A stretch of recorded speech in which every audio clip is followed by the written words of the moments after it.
अमिताभ बच्चन और जया भादुड़ी की शादी बॉलीवुड के इतिहास में एक बेहद खास और यादगार घटना है। 1973 में जब इन दोनों ने सीक्रेट तरीके से शादी की, तब कई लोगों ने इसे लेकर अटकलें लगानी शुरू कर दी थीं। लेकिन क्या आप जानते हैं कि उनकी शादी में एक ऐसा मोड़ भी आया था जब पुजारी ने जातिगत भेदभाव के चलते विरोध दर्ज कराया था। शादी का अचानक फैसला। अमिताभ बच्चन और जया भादुड़ी, जो उस समय की मशहूर अभिनेत्री थीं, ने कई सालों तक एक दूसरे को डेट करने के बाद शादी का निर्णय अचानक लिया। उस समय जया बड़ी स्टार थीं और अमिताभ अपने करियर की शुरुआत में थे। जंजीर की सफलता के बाद अमिताभ का कद बढ़ा, लेकिन जया पहले ही इंडस्ट्री में बड़ा नाम थीं। जया के पिता तरुण कुमार भादुड़ी, जो एक मशहूर लेखक और पत्रकार थे, ने इस शादी से जुड़े कई रोचक किस्से साझा किए थे।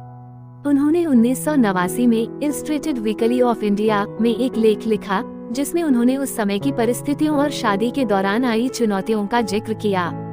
जाति का विवाद और पुजारी का विरोध। जया भादुड़ी के पिता ने खुलासा किया कि शादी की तैयारियों के दौरान एक बहुत महत्वपूर्ण मुद्दा सामने आया था, जाति। जया एक बंगाली ब्राह्मण थी, जबकि अमिताभ गैर ब्राह्मण। जिस बंगाली पुजारी को शादी करवाने के लिए बुलाया गया था, उसने इस जातिगत अंतर पर आपत्ति जताई और शादी कराने से मना कर दिया। तरुण कुमार ने अपने लेख में लिखा, बंगाली पुजारी, जिन्हें बहुत मुश्किल से ढूंढ कर लाया गया था, वे जया और अमिताभ की शादी कराने को तैयार नहीं थे क्योंकि अमिताभ ब्राह्मण नहीं थे। पुजारी का मानना था कि यह शादी उनके धार्मिक नियमों के खिलाफ है। हालांकि काफी समझाने और चर्चाओं के बाद पुजारी को राजी किया गया और आखिरकार शादी संपन्न हुई।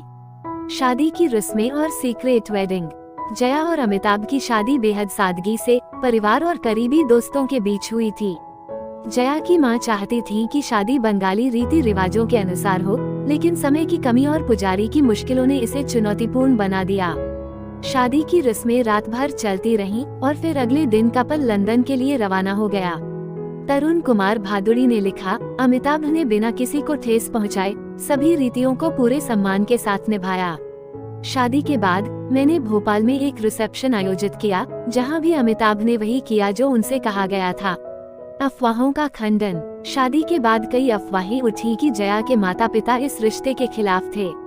तरुण कुमार ने अपने लेख में इन अफवाहों का खंडन किया और लिखा, मुझे एक भी कारण नहीं दिखता कि मैं और मेरी पत्नी जया और अमिताभ के रिश्ते के खिलाफ क्यों होते। अमिताभ बेहद प्यारे और मेहनती इंसान हैं, जिन्होंने फिल्म इंडस्ट्री में अपनी जगह बनाने के लिए कड़ा संघर्ष किया था। अमिताभ का संघर्ष और शादी का सच्चा आधार। तरुण कुमार भादुड़ी ने ये भी स्पष्ट किया कि जो लोग कहते हैं कि अमिताभ ने जया से सिर्फ इसलिए शादी की क्योंकि वो बड़ी स्टार थीं, वे गलत हैं।